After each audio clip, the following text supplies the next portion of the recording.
ওম নমঃ শিবায় ভক্তমণ্ডলী। শ্রাবণ মাসের প্রথম সোমবার শিবলিঙ্গ থেকে চুপচাপ এই একটি জিনিস তুলে নিয়ে এসে আপনার বাড়িতে রাখুন। সারা বছর আপনার বাড়িতে অর্থের বৃষ্টি হবে। কোন দিক থেকে অর্থ আপনার বাড়িতে আসছে আপনি বুঝতেই পারবেন না। সারা বছর সকল প্রকার সমস্যা থেকে দূরে থাকতে পারবেন এবং সকল দুঃখ দুর্দশা দূরে পালাবে। ভগবান শিবের আশীর্বাদে আপনার জীবনের সকল কাজে আপনি সফল হবেন। মহাদেবের ভক্তদের কাছে এই শ্রাবণ মাস একটি অত্যন্ত গুরুত্বপূর্ণ মাস। এই শ্রাবণ মাসটি মহাদেবের নামে সমর্পিত। মহাদেবের ভক্তরা অধীরভাবে এই মাসটির জন্য অপেক্ষা করে থাকে।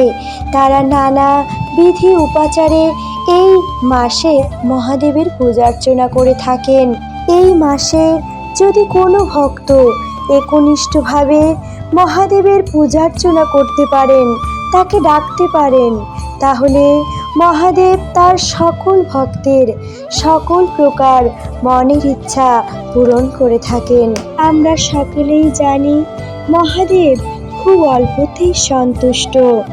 এই পবিত্র মাসে যদি কোনো ভক্ত শুদ্ধ মনে একটি বেলপত্র এবং এক ঘটি গঙ্গা জল দিয়ে শুদ্ধ মনে মহাদেবের পূজার্চনা করেন, তাহলে মহাদেব সেই ভক্তের সকল মনের ইচ্ছা পূরণ করে থাকেন।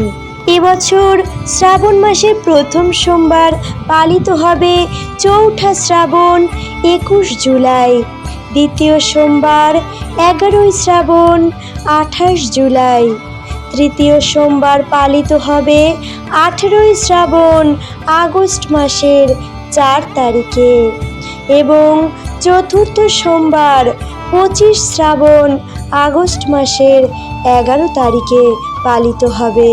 শ্রাবণ মাসের অন্য কোনো দিনে যদি পূজা করতে নাও পারেন, অন্তত পক্ষে এই 4টি সোমবার অবশ্যই মহাদেবের মাথায় 1 ঘটি গঙ্গা জল অবশ্যই অর্পণ করুন।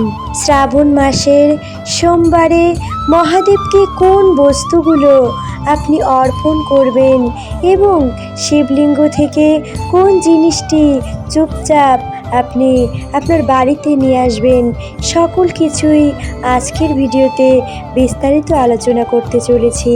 তাই সম্পূর্ণ ভিডিওটি না টেনে দেখার অনুরোধ জানাচ্ছি এবং ভিডিওটি দেখার পর যদি সামান্য একটু উপকৃত হন, তবে অবশ্যই একটি লাইক করে চ্যানেলটি সাবস্ক্রাইব করে দেবেন এবং কমেন্ট বক্সে লিখুন হর হর মহাদেব, জয় মাতা পার্বতী।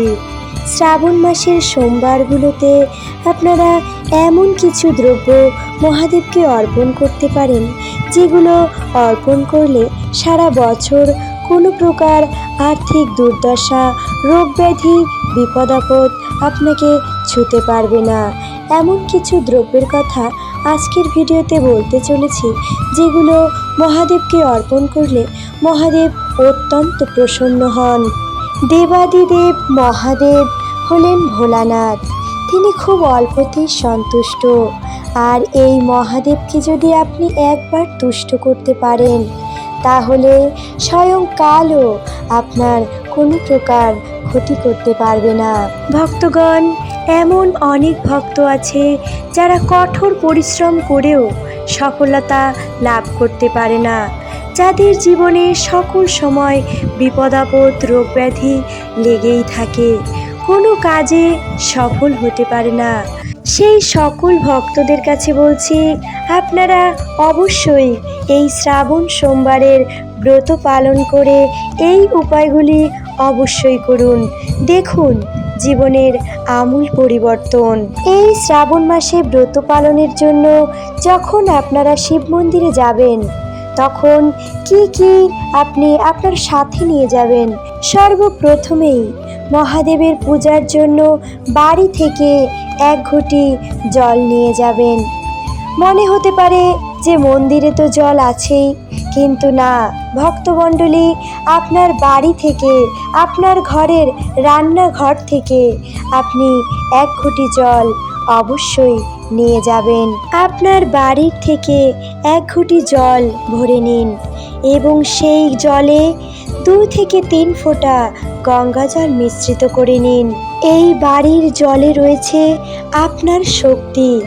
আপনি যখন এই জল দ্বারা মহাদেবের অভিষেক করাবেন, তখন আপনার দুঃখ দুর্দশা সকল কিছুই মহাদেব হরণ করে নেবেন। তাই মহাদেবের পুজোর জন্য অবশ্যই নিজের বাড়ি থেকে 1 ঘটি জল আপনি নিয়ে যান। এই শ্রাবণ মাসের সবচেয়ে শক্তিশালী উপায় হলো আপনার বাড়ির জল মহাদেবকে অর্পণ করা। এই জল অর্পণের সাথে সাথে আপনার সকল দুঃখ কষ্ট মহাদেব হরণ করবেন। তাই অবশ্যই বাড়ি থেকেই জল নিয়ে যান। এরপর যে জিনিসটি নিতে হবে তা হলো একটি নিখুঁত বেলপাতা। এই বেলপত্র দিয়ে এমন একটি উপায়ের কথা বলবো, যে উপায়টি সঠিকভাবে আপনারা করতে পারলে জীবনের সকল প্রকার দুঃখ দুর্দশা, আর্থিক সমস্যা, রোগ ব্যাধি থেকে মুক্তি পেতে পারবেন।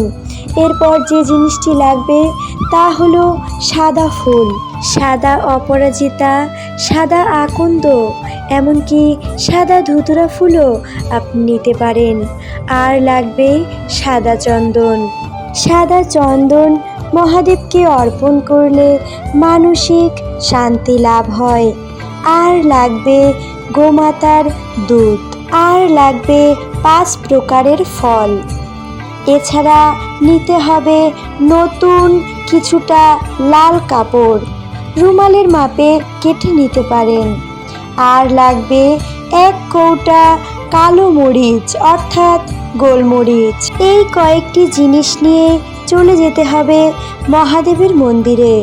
সর্বপ্রথমে মন্দিরে গিয়ে ভগবানের উদ্দেশ্যে প্রণাম জানাবেন এবং ভগবানকে যখন জল অভিষেক করবেন তখন খেয়াল রাখতে হবে যেন আপনার মুখ উত্তর দিকে থাকে।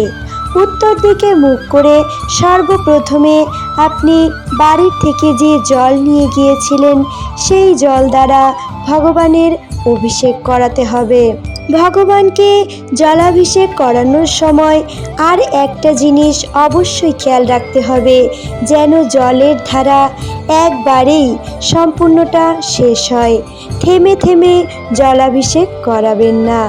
সম্পূর্ণ জল একবারে ধীরে ধীরে এক ধারায় মহাদেবের মাথায় অর্পণ করুন। এক ধারায় জলাভিষেক করতে হয় মহাদেবকে। মহাদেবের জলাভিষেক সম্পন্ন হলে বাড়ি থেকে নিয়ে যাওয়া সাদা চন্দনের ফোঁটা মহাদেবকে দিতে হবে। এরপর যে বেলপত্র নিখুঁত সেই বেলপত্র মহাদেবকে অর্পণ করতে হবে। খেয়াল রাখতে হবে ছেঁড়া বেলপত্র দেওয়া উচিত নয়। 3 পাতাওয়ালা বেলপত্রই মহাদেবকে নিবেদন করুন। এরপর মহাদেবকে সাদা রঙের ফুল নিবেদন করুন। এরপর দুধ দ্বারা মহাদেবের অভিষেক করান। এরপর দধি, ঘি, মধু, আতপ চাল, সেক্ষেত্রে খেয়াল রাখতে হবে অক্ষত আতপ চাল নিবেদন করা যাবে। চিনি, তিল ইত্যাদি উপকরণ দ্বারা আপনার সামর্থ্য অনুযায়ী মহাদেবের পূজার্চনা করুন। সর্বশেষে অবশ্যই 1 ঘটি গঙ্গা জল মহাদেবকে অর্পণ করতে ভুলবেন না। মহাদেবের অভিষেক সম্পন্ন হলে বাড়ি থেকে যে গোলমরিচ এবং লাল টুকরো নিয়ে গিয়েছিলেন সেই গোলমরিচগুলো লাল কাপড়ে বেঁধে মহাদেবকে অর্পণ করুন। তারপর ভক্তি ভরে মহাদেবকে প্রণাম নিবেদন করে নিজের মনের সকল ইচ্ছা বাবাকে বলুন। সম্ভব হলে মন্দিরে বসেই 108 বার ওম নমঃ শিবায় মন্ত্রটি জপ করুন। কোনো কারণে মন্দিরে সম্ভব না হলে সেক্ষেত্রে বাড়িতে এসে এই মন্ত্রটি সন্ধ্যাবেলা 108 বার জপ করুন। এবং পুজো শেষ হলে সেই গোলমরিচের পুটুলিটি এবং মহাদেবকে অর্পণ করা বেলপাতাটি নিয়ে আপনি সোজা বাড়ি চলে আসবেন। দেখবেন ভক্তগণ, আপনার গৃহে আয়, উন্নতি, সফলতার সকল রাস্তা খুলে যাবে মহাদেবের কৃপায়। যে কাজ শুরু করবেন সে সকল কাজে সফলতা এবং প্রত্যেকটি মনের ইচ্ছা বাবার কৃপায় পূরণ হতে থাকবে।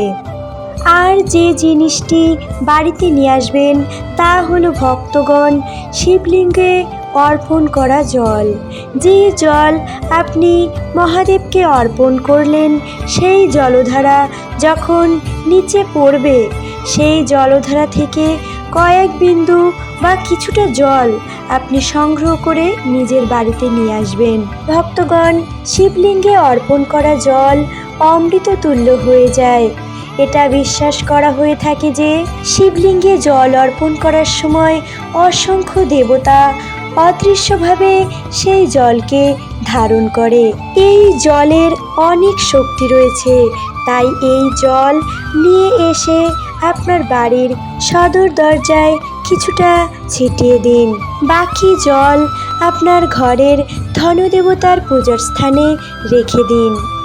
এই জল গৃহে প্রবেশের সাথে সাথে সকল প্রকার খারাপ শক্তি বাড়ি থেকে বিতাড়িত হয়ে যাবে, সকল কাজে সফলতা হবে এবং আর্থিক উন্নতি লাভ হবে।